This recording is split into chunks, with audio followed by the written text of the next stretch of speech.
Merry Christmas.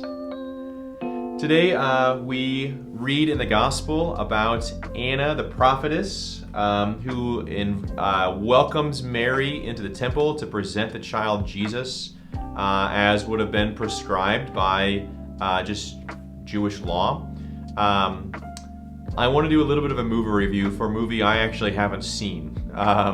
There's a movie on Netflix. I don't have Netflix, so I haven't seen it yet. At least at the making of this video, I haven't seen it yet. But Netflix recently made a movie on Mary. And from what I understand, it's largely been funded by Joel Osteen, who is a fairly well-known, and last I heard was like the richest pastor in all of America. So he funded this movie.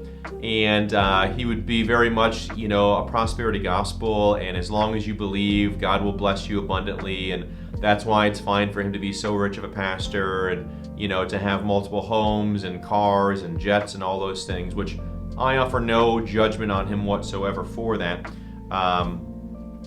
But he funded this movie, and this is the interesting part, from what I understand, is that the movie uses several times non-biblical sources. And so we as the Catholic Church, right, have kind of two things that we get our beliefs from, tradition and sacred scripture. Sacred scripture is really the culmination of the tradition, right, because it was the first 400 years that scriptures weren't written down the way that we think of them, and it was through the tradition of where everyone was believing in that we got the Bible.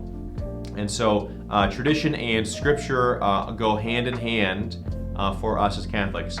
And the movie, Mary, from Netflix, uses some non-biblical, just some traditional sources that, again, are not in the Holy Bible. One of which is Mary being presented in the temple. And this is kind of the cool part in my mind, again, coming from a non-biblical source. In the presentation of Mary, Anna, who we hear in the Gospel, lived 7 years with her husband after their marriage, but has been a widow for 84 years. So she's been in the temple, and it says, and she never left the temple, but worshiped night and day with fasting and prayer.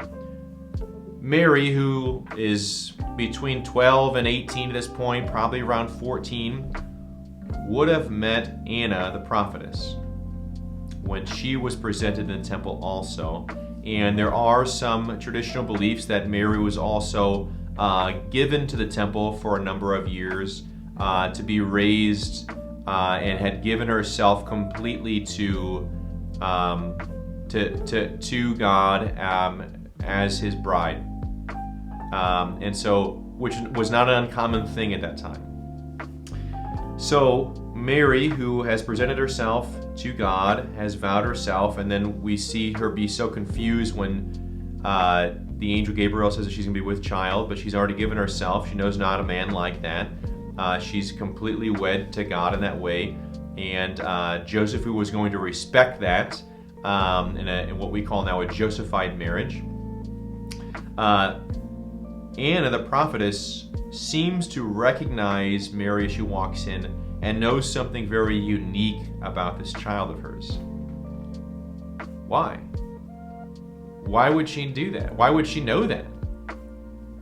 Because she already knew Mary, and she already knew the specialness of Mary from spending some time with Mary.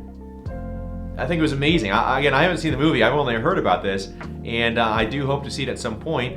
I know there's some grave disagreements, and they got some other things really wrong, but that kind of blew my mind when I heard that.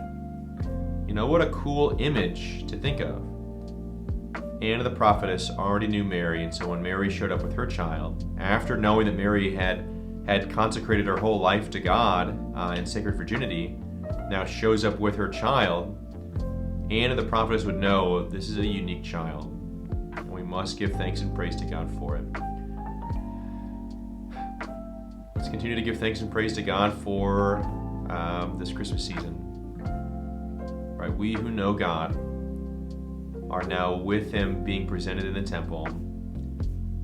we who know Mary, who knew Anna, the prophetess, right, are being consecrating ourselves to Jesus, who is the perfect sacrifice in the temple.